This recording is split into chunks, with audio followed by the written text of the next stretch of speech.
বিজেপির তরফ থেকে ২৬শে নির্বাচনের আগে ২৯৪টি বিধানসভার চার্জশিট প্রকাশ করা হচ্ছে। নারী নিরাপত্তা, স্বাস্থ্য, শিক্ষার অবনতি, তার উপর দুর্নীতি, বেআইনি নির্মাণ। চার্জশিট নাম দিয়ে রাজ্যের ২৯৪টি বিধানসভার রিপোর্ট প্রকাশ করল বিজেপি। তুলে ধরা হয়েছে কি কি উন্নয়নের কাজ হয়েছে, কতখানি বা বেহাল দশা, কারা দুর্নীতির সঙ্গে যুক্ত, বিস্তারিত তথ্য তুলে ধরা হয়েছে।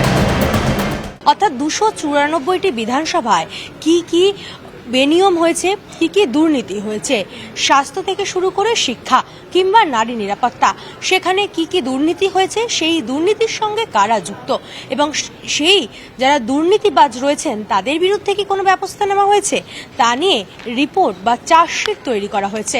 যে এই সমস্যাগুলো বারবার এসেছে, এই সমস্যাগুলোর মধ্যে প্রথম এবং প্রধান হচ্ছে স্বাস্থ্য, শিক্ষা, পানীয় জল, পরিবহন ব্যবস্থা।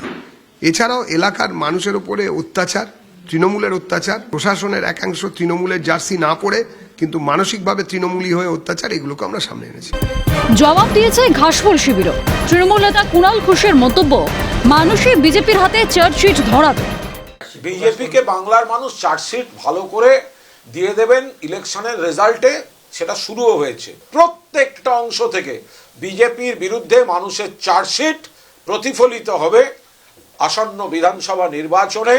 বিরোধী দল স্বীকৃতি পাওয়ার জন্য যে কজন বিধায়ক দরকার, এবার বিজেপি সেটা পাওয়ার জায়গায় নেই। ভোটমুখী বঙ্গে ক্রমশ বাড়ছে রাজনীতির পারদ।